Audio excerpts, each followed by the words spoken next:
muchas que acuerpó al misionero, al reverendo Jan, yendo con nosotros cada año, llevando medicina, odontología, visitando las casas al pobre, al enfermo, cuidando a los pastores y sus familias en las montañas.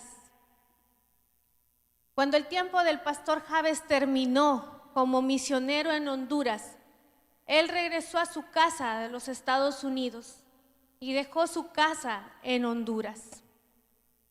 Cuando esto sucedió, la única iglesia que regresó a las montañas lencas para apoyar a los pastores fue la iglesia de Belén. Que no solo llegó una semana para servir a las comunidades, terminó su misión y volvió a sus casas, sino que fue más allá que eso. Olvin, un muchacho lenca de Pueblo Viejo. Joel, un joven indígena del Paislal. Ya no son simplemente jóvenes. Ahora ellos son pastores de sus pueblos. Mi persona ya no es simplemente una maestra. Brenda, Enrique, ahora Cindy, que actualmente está en Ciudad Juárez, México, en el campus presencial. 6 teólogos preparados en el seminario Todas las Naciones en Ciudad Juárez, México. Ahora sirve con el corazón, pero también con el conocimiento correcto de la palabra de Dios para los pueblos lencas.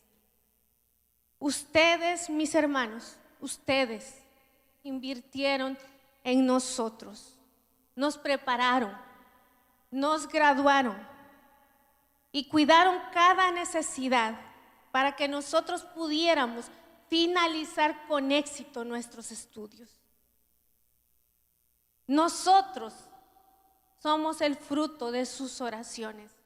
Nosotros somos el fruto de sus ofrendas. Somos el fruto del amor a la obra de Cristo. Muchas gracias por todo lo recibido de su mano. Han pasado los años ya y nuestra relación se ha vuelto más estrecha. Ya no es simplemente un tiempo juntos, una semana al año. Realmente somos amigos, realmente somos hermanos.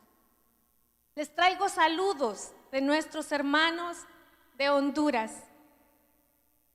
Estamos muy contentos que ustedes hayan regresado con nosotros este año. El trabajo de los jóvenes ha sido de gran impacto para los niños de las escuelas y ha tocado el corazón de los niños de la iglesia. El trabajo de los adultos, atendiendo a los enfermos, visitando las casas, reparando la escuela. Abre las puertas para que los pastores y los líderes puedan acercarse a las personas de la comunidad y así compartir el evangelio. El misionero Jan sigue siendo nuestro pastor, nuestro guía, pero ciertamente vamos a obedecer las indicaciones de nuestros hermanos mayores, Pastor Juan, Doctor Joseph, hermana Annie, el hermano Carlos, la señora Kim, la señora Sara, el hermano James, los esposos Jun, Samuel, muchos que ahora no recuerdo sus nombres. Trabajamos juntos una semana, muy duro, pero una semana el equipo va a Honduras, ¿verdad? Pero ciertamente estamos juntos todo el año por medio de la oración y el amor de su Espíritu Santo. Gracias, hermanos, por seguir con nosotros. Sigamos unidos, juntos, sirviendo a nuestro Dios. Juan 15, 17 dice de esta manera: este es mi mandamiento, que os améis los unos a los otros, como yo os he amado. Nadie tiene mayor amor que este, que uno ponga su vida por sus amigos. Vosotros sois mis amigos si hacéis lo que yo os mando. Ya no os llamo siervos, porque el siervo no sabe qué hace su señor, pero os he llamado amigos, porque os he dado a conocer todo lo que he oído de mi Padre. Vosotros no me escogiste a mí, sino que yo os escogí a vosotros, y os designé para que hagáis y deis fruto, y que vuestro fruto permanezca, para que todo lo que pidáis al Padre en mi nombre, os lo conceda. Este es mi mandamiento, que os améis los unos a los otros. Dios les bendiga, hermano.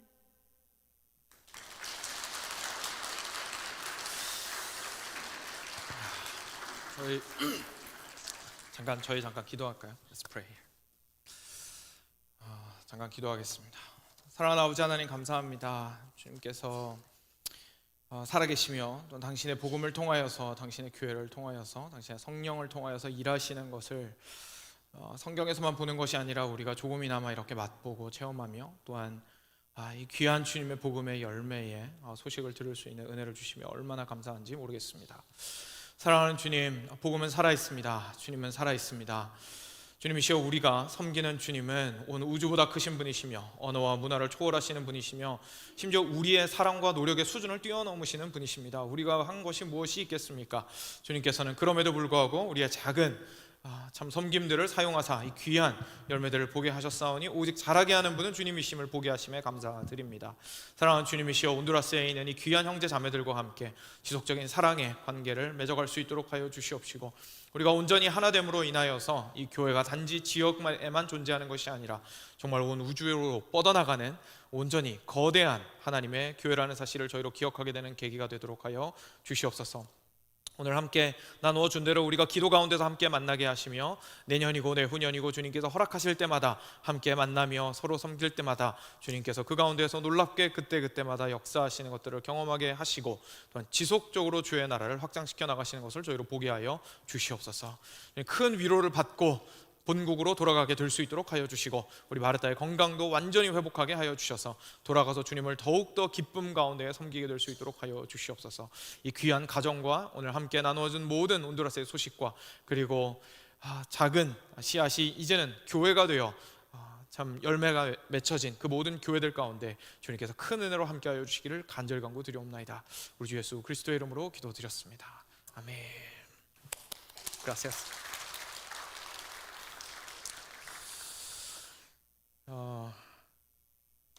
네. 사도 바울이 편지를 쓸 때 사람을 통하여서 편지를 전달했습니다. 단지 편지만 전달하는 데 목적이 있었던 것이 아니라 그 사람을 통하여서 실제로 하나님께서 그 현지 교회에서 어떤 일을 행하셨는지를 증언하고 서로 격려받기 위해서였습니다. 맞이하는 교회도 격려를 받고, 그리고 실제로 그 교회의 도움을 받아서 먼 곳에서 사역을 하고 있는 그 사람도 격려를 받기 위해서였습니다. 오늘 마치 정말 초대교회 현장에 와 있는 격려를 얻은 것 같아서 얼마나 감사한지 모르겠습니다. 네, 함께 사도행전 같이 보겠습니다. 사도행전 1장 6절부터 11절입니다.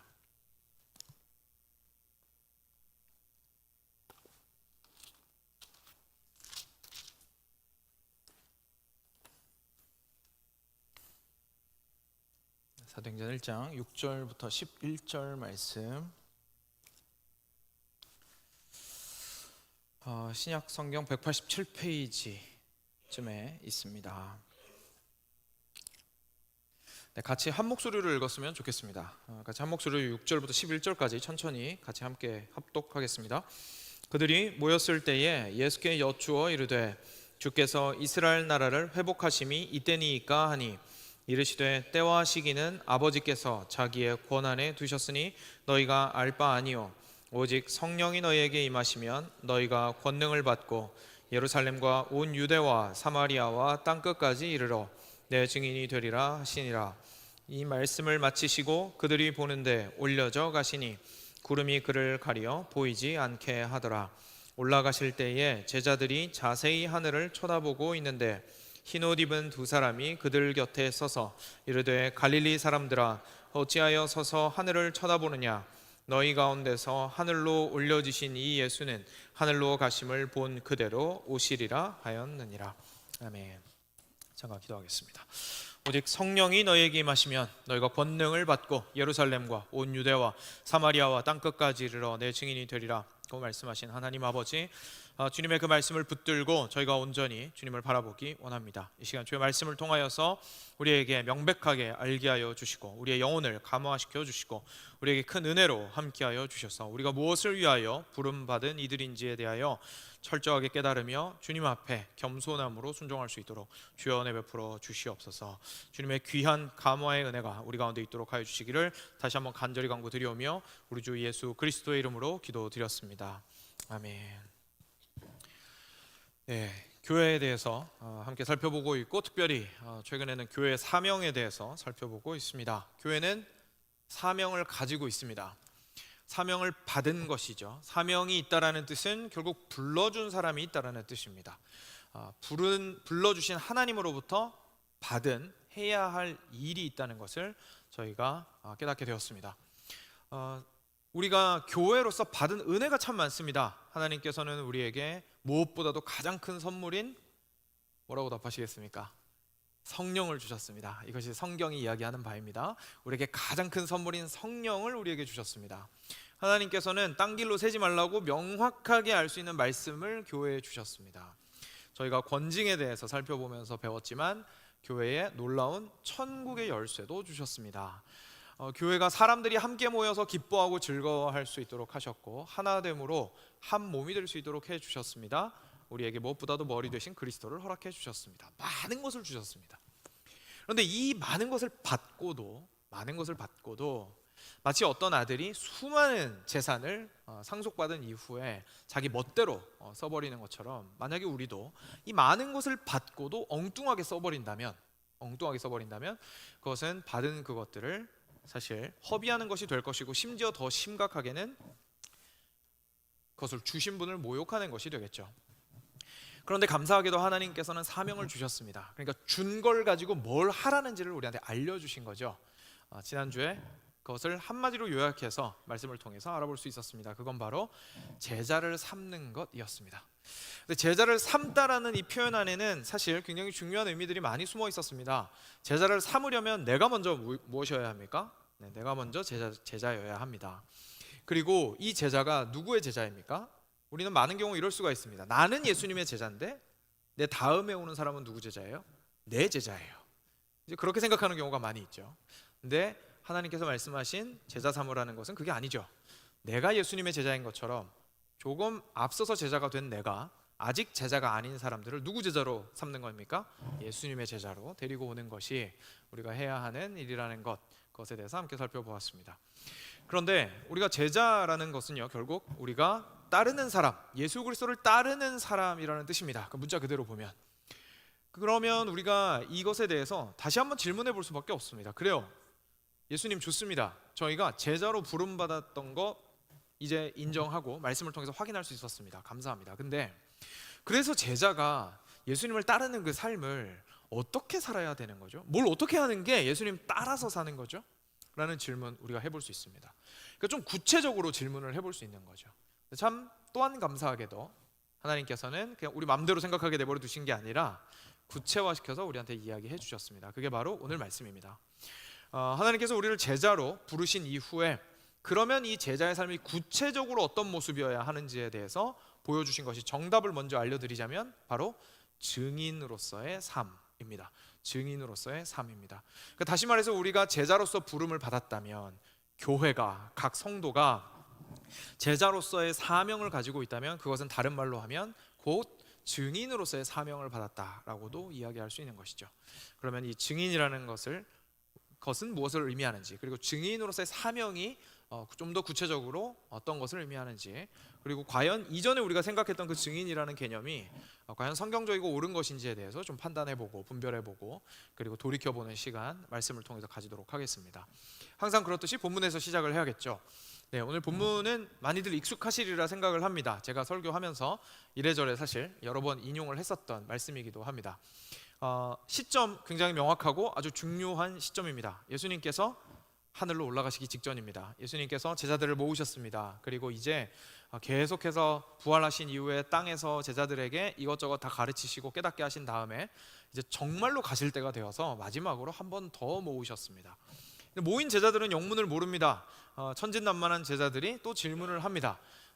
항상 그랬듯이 질문이 썩 그렇게 탁월하지는 못했습니다. 좀 어리석은 질문을 하게 됩니다. 뭐라고 질문을 하냐면 6절 말씀이죠. 그들이 모였을 때에 예수께 여쭈어 이르되, 뭐라고 질문했냐면 주께서 이스라엘 나라를 회복하심이 이때니까 라고 질문했습니다. 그러니까 무슨 말일까요? 예수님, 이제 예수님 부활하셨잖아요. 예수님 죽었을 때는 다 끝난 줄 알았어요. 예수님이 십자가에 못 박히셨을 때는 진짜 다 끝난 줄 알았습니다. 그런데 예수님이 이제 부활하셨잖아요. 그러면 이제 예수님 생명을 다시 얻으셨고, 저희가 보니까 놀라운 능력도 이전보다 더 큰 능력도 가지고 계신 것 같은데, 이제 진짜로 저희가 그토록 꿈꿨던 다윗의 통일왕국, 솔로몬의 삐까번쩍한 성전이 다시금 세워지는 그 놀라운 우리 하나님 나라가 이 땅 가운데 드디어 세워지게 되는 겁니까? 이제 지금이 그때입니까? 예수님 부활하셨으니까 지금 맞죠? 이렇게 질문한 겁니다. 항상 그렇듯이 사람들은 언제에 관심이 굉장히 많습니다. 언제에 굉장히 관심이 많습니다. 지금 조바심이 막 나는 거예요. 예수님께서 십자가에 못 박혀 죽으셨을 때는 실망했습니다. 다 끝났구나. 이제 뭐 볼장 다 봤구나. 그래, 뭐 3년 동안 좋은 선생님한테 잘 배웠다. 이렇게 하고 그냥 끝났습니다. 근데 갑자기 예수님께서 그 죽음을 박차고 다시 일어나시니까 이제 또 흥분한 거예요. 그래서 이제 진짜 다시 시작인가 보다. 새롭게 뭔가 일이 일어나려고 하나 보다. 그게 지금이죠, 예수님. 항상 우리는 환경에 따라서, 우리가 보는 상황의 가능성 여부에 따라서 마음이 갈대같이 흔들리고, 그리고 그때마다 항상 우리가 쉽게 반응하는 이유 중에 하나는 바로 타이밍입니다. 타이밍. 뭔가 일어날 것 같아. 이제 다 끝났어. 이제 다 끝났어. 이렇게 생각하면 그냥 확 다 나버립니다. 그죠? 뭐 더 할 거 있어? 뭐 여기서 뭐 더 노력한다고 뭐 얻을 게 있나? 뭔가 조금 보이기 시작하면 이제 진짜 시작이다. 지금인가? 이젠가? 내일인가? 바로 곧인가? 그죠? 언제라는 것에 우리는 굉장히 많은 관심을 가지고 있습니다. 제자들이 딱 그랬던 거죠. 언제? 주님, 이제. 주님께서 말씀하신 그 나라 오는 겁니까? 라고 제자들이 말했습니다. 예수님께서 말씀하십니다. 야, 정신 차려라. 그게 아니다 라고 하시면서 그 다음 구절을 말씀하십니다. 이르시되 때와 시기는 아버지께서 자기의 권한에 두셨으니 너희가 알 바 아니요 라고 이야기하십니다. 자, 제자들이 지금이 그때입니까? 라고 물어봤는데 예수님께서는 사실 다르게 대답하시는 것을 저희가 보게 됩니다. 예수님 뭐라고 하셨냐면 때와 시기는 아버지께서 자기 권한에 두셨으니, 이게 무슨 말입니까? 너희가 지금 질문한 그거 있잖아, 대답을 해줄 수가 없어. 그 대답은 오직 하나님께만 속해 있는 대답이야. 그거는 그냥 하나님께 맡겨두고 더 이상 궁금해하지 마. 그거는 너희 알 바가 아니야. 그게 중요한 게 아니야 라고 말씀하십니다. 그러니까 무슨 얘기를 하고 싶으신 거냐면 너희들의 관점이 틀렸어 라는 말씀을 하고 싶으신 겁니다. 질문이 잘못됐어. 접근하는 각도 자체가 잘못됐어. 이제 앞으로 너희들이 어떤 각도에서 세상을 바라보아야 하는지, 내가 부활하고 난 이후에, 그리고 곧 너희가 보겠지만 내가 승천하고 난 이후에 너희가 삶을 바라보는 그 시각 자체가 어떻게 바뀌어야 하는지 내가 알려주마 라고 예수님께서 말씀하시는 겁니다. 그러니까 그 질문 자체가 잘못됐다고 말씀하시고 옆으로 좀 치워두시고, 실제로 그래서 어떤 삶을 살아야 하는지에 대해서, 진짜 중요한 포인트가 어디에 있는지에 대해서 이야기해 주시기 시작합니다. 그게 바로 오늘 사실 핵심적인 구절이 되는 8절 말씀입니다. 저희 8절은 한 목소리로 같이 읽겠습니다. 같이 읽겠습니다. 오직 성령이 너희에게 임하시면 너희가 권능을 받고 예루살렘과 온 유대와 사마리아와 땅 끝까지 이르러 내 증인이 되리라 하시니라. 아멘. 예수님께서 이렇게 말씀하시는 것이죠. 자, 언제가 중요하냐가 중요한 게 아니야. 그리고 너희들 눈에 보이는 이스라엘 나라가 지금 오늘 내일 재건되느냐가 중요한 게 아니야. 진짜 중요한 게 뭐냐면 말이지, 성령이 임하실 건데 그 성령께서 너희에게 권능을 주실 거야. 그렇게 권능을 주시고 나면 너희가 뭐가 될 거냐면 바로 뭐라고 하십니까? 증인이 될 것이다 라고 이야기하십니다. 너희가 증인이 될 거야. 그런데 그 증인의 범위는 우리가 현재 함께하고 있는 예루살렘에서부터 시작해서 조금 더 넓혀진 유대 땅과, 그리고 너희들이 진짜 가기 싫어하고 맨날 돌아다니는 사마리아 땅까지 포함하고, 그리고 그것도 심지어 넘어서서 옛날 하나님께서 처음 해주셨던 약속의 땅 바운더리를 완전히 넘어가는 땅 끝까지 너희들은 증인이 될 거야 라고 예수님께서 말씀하시네요. 예수님은 지금 이런 얘기를 하고 싶으신 겁니다. 자, 언제 그 나라가 올 것인지는 하나님께 맡겨두고 이제 초점을 어디에 맞춰야 하냐면, 너희들의 눈이 어디에 가 있어야 하냐면, 그러면 나는 어떻게 살 것인가라는 질문을 하라는 얘기입니다. 아, 예수님 부활하셨죠. 그리고 좀 이따 나오겠지만 예수님 승천하시죠. 그러면 이 시점에 나는, 내 인생은, 나의 삶의 목적은, 나의 삶의 동기는 무엇이어야 하겠습니까? 라고 질문하라는 얘기입니다. 그리고 나서 그것에 대한 답을 주신 거죠. 너의 삶이 앞으로 어떤 삶이 되어야 하냐면 다름 아니라 성령으로 인하여 권능을 받아 증인이 된 삶을 살아가거라 라는 말씀을 하신 것입니다. 다시 말해서 예수님께서는 변화된 라이프 스타일에 대해서 우리한테 이야기해 주시고 있는 중입니다. 이 말씀을 마치시고 얼마 지난지 저희가 확실하게 정확하게는 알 수 없지만 곧 예수님께서 승천하시게 됩니다. 다음 구절입니다. 9절부터 11절까지 제가 읽겠습니다. 이 말씀을 마치시고 그들이 보는데 올려져 가시니 구름이 그를 가려 보이지 않게 하더라. 올라가실 때에 제자들이 자세히 하늘을 쳐다보고 있는데 흰옷 입은 두 사람이 그들 곁에 서서 이르되 갈릴리 사람들아 어찌하여 서서 하늘을 쳐다보느냐? 너희 가운데서 하늘로 올려지신 이 예수는 하늘로 가심을 본 그대로 오시리라 하였느니라. 아멘. 놀라운 일이 벌어졌습니다. 전설로만 들어왔던, 사실 말씀이죠. 말씀에서만 들어왔던 하늘로 올라간 에녹이나 엘리야와 같이 갑자기 눈앞에서 예수님께서 하늘로 올라가셨습니다. 제자들이 보고 깜짝 놀랐습니다. 그런데 끝까지 모든 장면을 보여주시진 않았습니다. 구름으로 올라가시는 예수님을 가리웠습니다.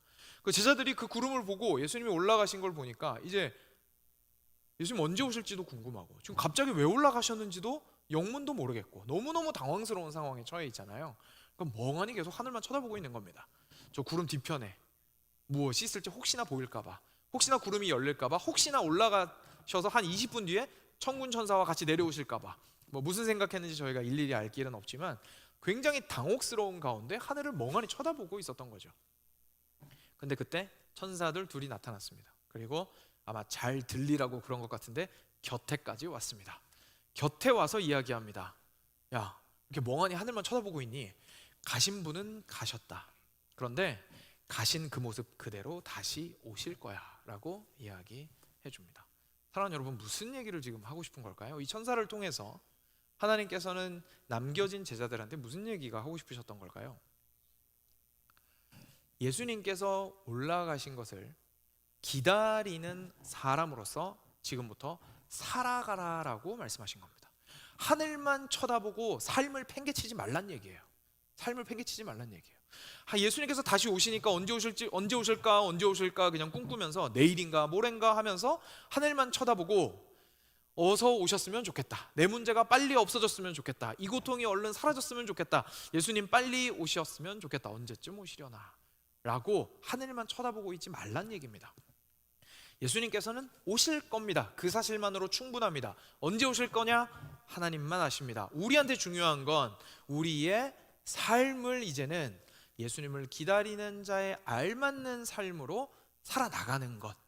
우리의 삶의 목적과 동기를 바꾸어서 이전에는 그런 식으로 살지 않았는데 이제는 완전히 변화된 삶을 살아가는 것이 필요하다고 예수님께서 말씀해 주시는 것이죠. 그런데 그 삶이 어떤 삶이라고요? 그게 바로 8절이 이야기하시는 삶인 겁니다. 증인으로서의 삶인 것이죠. 증인으로서의 삶.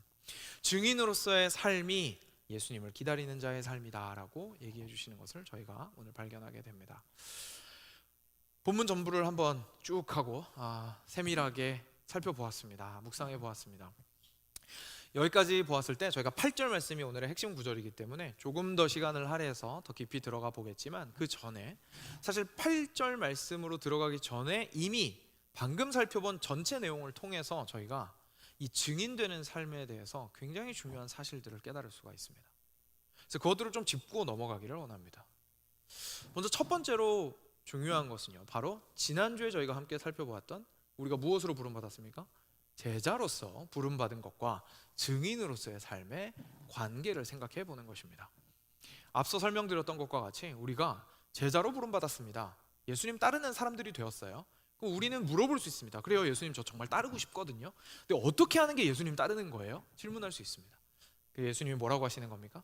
증인으로서의 삶이 다름이 아니라 제자로서의 삶이다 라고 이야기하시는 것을 저희가 깨닫게 되는 것이죠. 더 구체적으로 알려주신 겁니다. 그런데 기억합니다. 제자는 특별한 사람만 제자였나요? 아닙니다. 그렇죠? 예수님을 믿는 사람이 바로 모두 제자들이었습니다. 이전에 예수님을 알지 못했던 이들이 세상을 향해서 하나님을 등지고 가던 이들이 이제 세상을 등지고 그리스도를 쫓기로 하였다면, 몇 걸음을 옮겼든지에 상관없이, 얼마나 탁월한 걸음을 걷는지에 상관없이 돌이켜 그리스도를 쫓는 삶을 택한 모든 사람들은 그리스도의 제자였습니다. 그렇다면 동일하게 그리스도의 제자가, 모든 사람이 그리스도의 제자인 것처럼 모든 사람은 그리스도의 증인이라는 사실을 저희가 깨닫게 되는 것이죠. 사랑하는 여러분, 우리들은 보통 증인에 대해서 어떻게 생각합니까? 여러분들 혹시 증인에 대해서 어떻게 생각하십니까? 보통 증인이라고 하면 일단 좀 부담스러운 것들이 많이 있습니다. 오늘 뭐 그냥 설교 제목에도 아예 그냥 박아놨는데, 전도와 선교, 그죠? 그 전도랑 선교 이런 이야기들을 딱 들으면 저희들이 마음에 가지고 있는 부담이 있을 수밖에 없습니다. 심지어 하는 분들도, 그죠? 하고 계신 분들도 부담이 있을 수 있어요. 이게 잘하고 있는 건가? 내가 이거 이 정도 해도 되는 건가? 그러니까 막 온갖 생각들이 다 들죠. 이게 왜냐하면 쉬운 문제가 아니거든요. 그죠? 모르는 사람한테 전도하는 거 어렵습니다. 근데 그럼 아는 사람한테 전도하는 거 쉽습니까?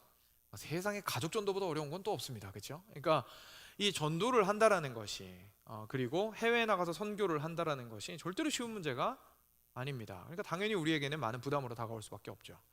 근데 주변에 봤더니 신앙생활 쭉 하다 보니까 그래도 눈에 띄는 사람들이 있습니다. 그렇죠?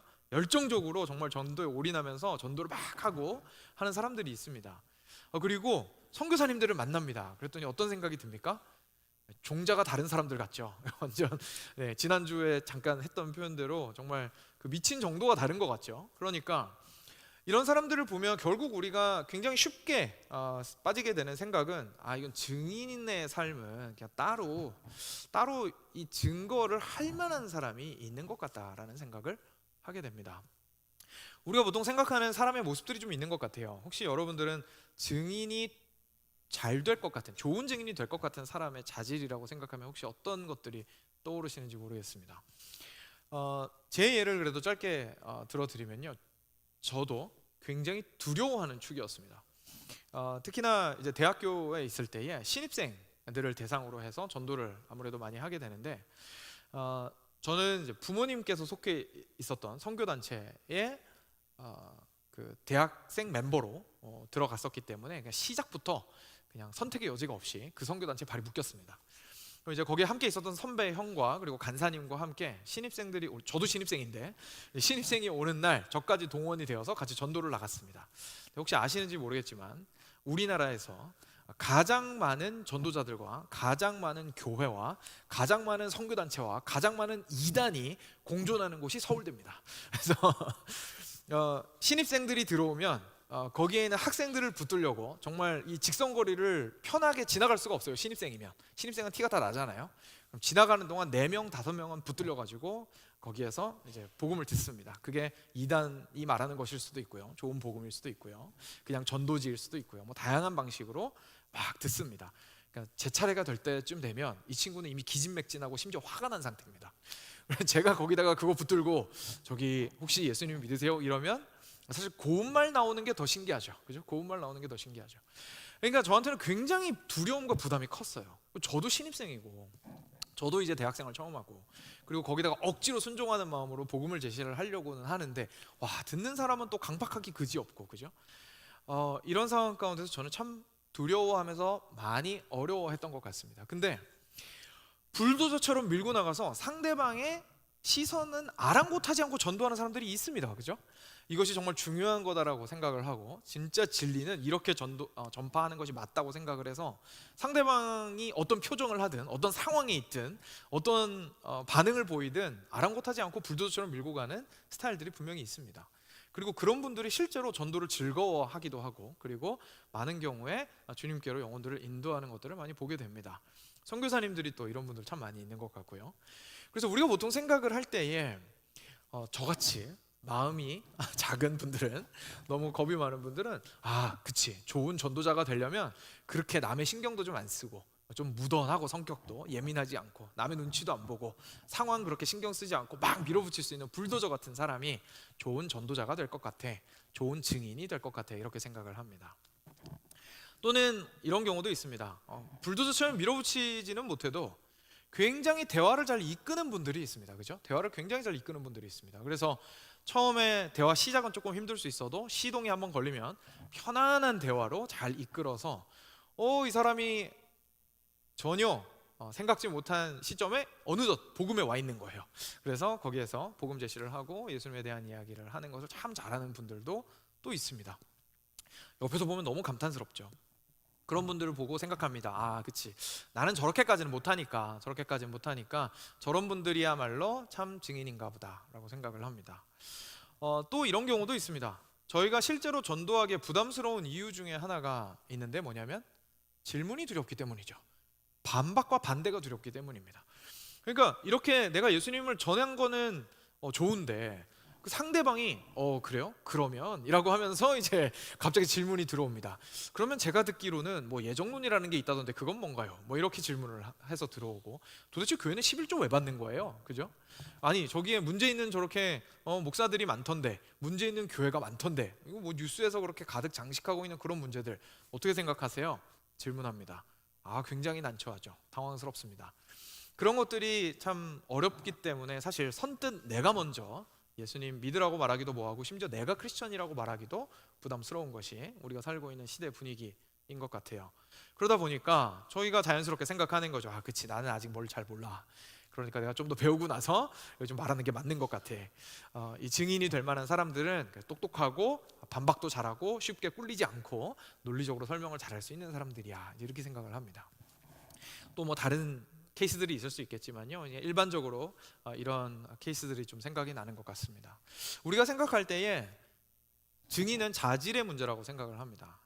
그런데 오늘 말씀을 통해서 우리가 보게 되는 것은 사실 그것이 아니라 예수님께서 실제로 증인으로 우리를 제자로 삼으셨을 때부터 부르셨다라는 사실을 우리가 깨닫게 되는 것이죠. 그래서 거기서부터 우리는 다시 한번 생각하게 되는 겁니다. 이게 단순하게 어떤 스킬의 문제가 아니구나라는 결론에 도달하게 되는 겁니다. 예수님께서 지금 어떤 상황에서 이 말씀을 하셨습니까? 예수님이 부활하시고 승천하시고 그리고 재림하실 것을 알려주신 상황에서 지금 너희들의 라이프 스타일은 앞으로 증인의 라이프 스타일이야 라고 이야기해 주신 겁니다. 그러니까 무슨 말이냐면 그냥 증거하라고 말씀하신 게 아닌 겁니다. 너희들 살아가다 보면 시간이 날 거야, 그지? 아니면 시간을 따로 떼어내, 하루에 1시간이라도 떼. 그래서 증거하는 삶을 살아 라고 하신 게 아니에요. 지금 예수님께서 뭐라고 하셨습니까? 증인이 되라라고 말씀하십니다. 증인이 될 것이다 라고 말씀하십니다. 그러니까 다시 말해서 사람 자체가 증거자가 된다는 뜻입니다. 거기에는 무엇이 포함됩니까? 모든 것이 포함됩니다. 포함되지 않는 것이 없습니다.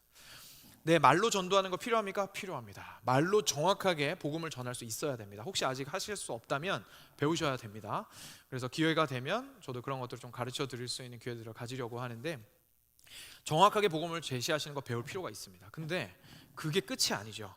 우리의 삶 전체가 증인으로서 살아가면서 예수님을 가리키는 표지판으로 사용되는 것이 다름 아닌 증인으로서의 삶이라는 것을 저희가 깨닫게 되죠.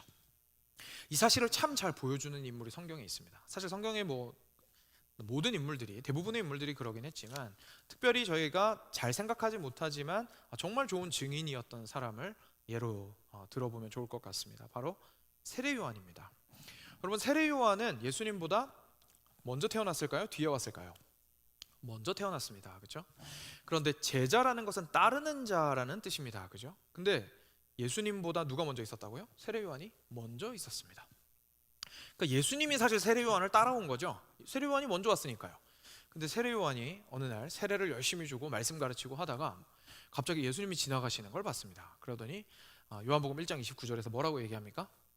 보라, 세상 죄를 지고 가는 하나님의 어린 양이로다 라고 이야기합니다. 이 보라가요, 사실 굉장히 엄청난 표현입니다. 왜요? 지금 사람들이 누구 보고 있습니까? 사람들이 지금 누구 보고 있어요? 자기 보고 있습니다. 세례 요한 보고 있어요. 세례 요한이 거기에서 말씀 전하고, 거기에서 진리를 이야기하고, 거기서 하나님의 복음을 전하고 있고, 거기에서 세례를 주고 있습니다. 사람들이 자기를 보고 있어요. 근데 지금 뭐라고 얘기합니까? 나보지 말고, 이 얘기입니다. 나보지 말고 보라, 그리스도를 보라. 내가 아니라 저가 세상 죄를 지고 가는 하나님의 어린 양이로다. 내가 먼저 왔으나 오히려 내가 저 사람의 제자다. 내가 그를 따르는 자다. 나는 저분의 신들매를 풀기에도 감당치 못하겠노라 라고 이야기하였습니다. 그리고 나서 세례 요한이 그렇게 이야기하고 나니까 듣던 사람들이 실제로 반응했습니다. 혹시 말씀 읽으시면서 이 부분 읽었던 기억이 나시나요? 저희가 잘 놓치는 작은 부분인데, 요한에게 있었던 제자들이 진짜로 따라갔습니다. 갈아탔어요. 배신했다니까요. 저희가 인간적으로 생각하면 그렇습니다. 그렇죠? 여기서 잘 가르치고 있었던 선생님이 내 제자들을 잘 키워냈습니다. 근데 갑자기 저기에 더 좋은 제자가 나타났습니다. 근데 갑자기 갈아탔어요. 얘기하자마자. 인간적으로는 배신이죠. 그런데 성경은 그것을 배신이라 이야기하지 않고 오히려 세례 요한이 잘했다고 이야기하죠. 뭘까요? 세례 요한이 누구였기 때문입니까? 예수님의 제자였기 때문입니다. 그래서 세례 요한은 스스로의 역할을 정확하게 알았던 거예요. 내가 이 제자들을 지금 데리고 있는 이유는 뭡니까? 내 제자들을 키워서 내 세력을 불리는 게 아니라 예수님의 제자들로 만들려고 내가 지금 이 사람들을 맡고 책임지고 있는 중인 겁니다. 그 사실을 세례 요한은 명확하게 알았고, 그래서 실제로 진짜가 나타났을 때 주저하지 않고 자기 제자들한테 얘기한 거예요. 야, 나보지 말고 여기 봐. 저기가 진짜야. 그리고 실제로 그 제자들은 따라갔습니다. 거기에 예수님의 제자 2명도 포함되어 있었습니다. 안드레와 그리고 이름이 밝혀지지 않은 한 인물. 그 2명은 원래 세례 요한의 제자였는데 예수님을 따라가게 되었죠. 사랑하는 여러분, 이것이 증인의 삶입니다. 증인의 삶은 결국 표지판이 되는 삶입니다. 우리는 이전에는, 그리스도를 만나기 이전에는, 그리고 장차 오실 예수님을 기다리기 전에는 우리 삶을 이렇게 살지 않았습니다. 우리는 우리 삶을 우리의 영광을 위해서 살았습니다.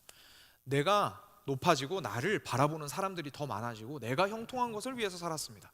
예수님이 말씀하십니다. 야, 너 그거 알아? 인생 이미 끝났는데 아직 완전히 끝나진 않았어. 종말은 왔지만 완전히 끝은 안 났어. 그래서 그 마지막 때를 살아가는 성도로서 너는 참으로 제자이자 증인으로서 이제는 너 자신을 위하여 살지 말고 표지판으로서의 인생을 살아라 라고 이야기하는 것이죠. 그 표지판은 밤에 빛 받아서 번쩍일 때만 표지판인 게 아니죠. 서 있는 것 자체가 표지판입니다. 올바른 곳에 잘 서 있고, 그리고 필요할 때마다 똑바로 말하고, 그리고 그곳에서 명확하게 자신이 누구를 따르는 사람인지를 전달하는 인생을 사는 것, 그것이 바로 다름 아닌 증인으로서의 삶이라는 것을 저희가 깨닫게 됩니다. 이것이 예수님께서 말씀하신 증인으로서의 삶이었습니다. 이 삶을 조금 더 구체적으로 사도행전 1장 8절로 가면 더 깊이 있게 또 깨닫게 됩니다. 저희가 1장 8절 다시 한번 잠깐 보겠습니다. 1장 8절은 제가 읽겠습니다. 오직 성령이 너에게 임하시면 너희가 권능을 받고 예루살렘과 온 유대와 사마리아와 땅끝까지 이르러 내 증인이 되리라 라고 말씀하십니다. 여기서 첫 부분이 중요합니다. 이 증인이 되는 것으로 만드시는 과정이 써 있습니다. 어떻게 하면 증인이 된다고 하십니까? 성령이 너희에게 임하시면 너희가 어떻게 됩니까? 권능을 받고 라고 이야기합니다. 이것이 정말로 중요한 부분이죠.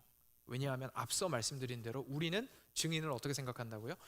특별한 사람들로 생각을 하는 경우가 많이 있거든요. 자질의 문제로 생각할 수가 있습니다.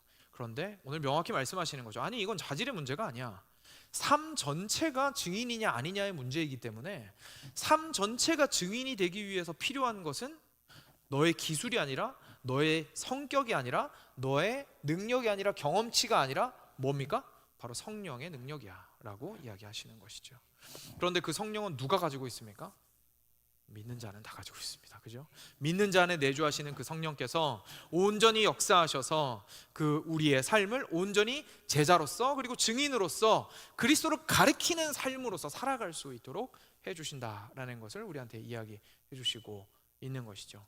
그래서 여러분, 앞서 말씀드린 대로 저처럼 소심한 사람도, 겁이 많은 사람도 생각할 수 있습니다. 아, 이게 전도를 저기에 저렇게 담대하게 하는 사람이랑 같은 방식으로 어쩌면 나는 할 수 없을 수는 있어도 내 삶에 하나님께서 주신 나만의 장점과 내가 할 수 있는 것으로 어떻게 하면 주님을 증거하는 삶을 살 것인가 라고 진지하게 스스로에게 질문해 볼 수 있습니다. 내가 잘하는 게 무엇인가? 내가 좋아하는 게 무엇인가? 내가 만나는 사람들은 어떤 사람들인가? 그리고 그들에게 직접적으로 복음을 전하지 못하더라도 실제로 나의 삶을 통해서 그들은 무엇을 보게 될 것인가? 과연 그들은 나의 삶을 보면서 표지판 같은 인생이라고 생각하고 있는가라고 질문해 볼 수 있습니다. 반대로 앞서 말씀드린 것처럼 본인이 그렇게 적극적으로 나서서 전도하기를 두려워하지 않고 복음 제시하기를 담대하게 하고 그리고 널리 잘하는 케이스에도 스스로를 겸손하게 돌이켜보게 만듭니다. 왜냐하면 증인이 증인되게 만드는 것은 무엇입니까? 전도하는 행위가 아니라 성령의 권능입니다.